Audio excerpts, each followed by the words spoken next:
चार दोस्त 12वीं पास करने के बाद एक होटल में छोटी सी पार्टी कर रहे होते हैं और बातों ही बातों में चारों डिसाइड करते हैं कि आज से 40 साल के बाद आज ही के दिन 1 जनवरी को हम फिर से यहीं मिलकर पार्टी करेंगे।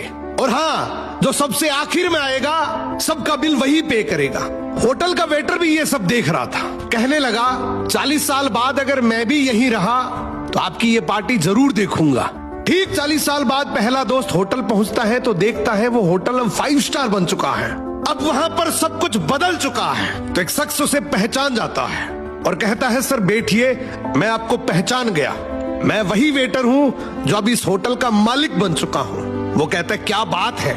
इतने में दूसरा दोस्त आ जाता है। दोनों की बातचीत शुरू होती है कि बिजनेस ग्रो कर गया, सब कुछ अच्छा चल रहा है। दोनों अपनी अपनी बातें शेयर कर ही रहे होते हैं कि तीसरा दोस्त भी पहुंच जाता है, लेकिन चौथा दोस्त अब भी नहीं आया।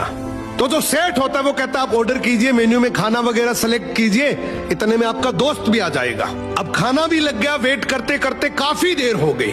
उदास मन से ये तीनों दोस्त डिनर शुरू कर देते हैं। तीनों ने डिनर कर भी लिया, लेकिन चौथा दोस्त अब भी नहीं आया। अब जब बिल देने की बारी आती है तो कहते हैं कि विकास तो शायद बहुत बड़ा आदमी बन गया, हम सबको इग्नोर कर रहा है, चलो हम ही बिल पे कर देते हैं। जैसे ही बिल पे करने के लिए काउंटर पे पहुंचे तो काउंटर का मैनेजर बोला आपका बिल तो ऑलरेडी पे हो चुका है। अब तीनों अपने चौथे दोस्त के ना आने की शिकायत करते करते होटल से बाहर निकले ही थे कि तभी एक सरकारी गाड़ी वहां आकर रुकती है। उसमें से एक लड़का उतरता है और तीनों के पैर छूते हुए कहता है मेरे पापा टीचर बन गए थे, मुझे कलेक्टर बनाने के काबिल कर दिया, लेकिन अफसोस मेरे पापा आज से 1 महीने पहले ये दुनिया छोड़कर चले गए।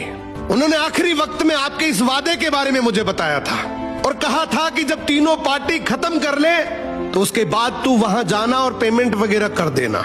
लड़का हाथ जोड़कर बोला मेरे पापा अब इस दुनिया में नहीं रहे, उनका वादा पूरा करने के लिए मैं आया हूं। अब ये तीनों नम आंखों से रियलाइज करते हैं कि हम 40 साल बाद ही क्यों मिले, 40 दिन बाद क्यों नहीं मिले। स्वप्नों से हमेशा मिलते रहिए, इससे पहले कि कोई आपका अपना ये दुनिया छोड़कर चला जाए, क्योंकि आदमी सिर्फ एक पानी का बुलबुला है। अब ये रील टैग करो ऐसे दोस्त को जिससे आप काफी टाइम से नहीं मिले और अब उससे मिलना चाहते हो।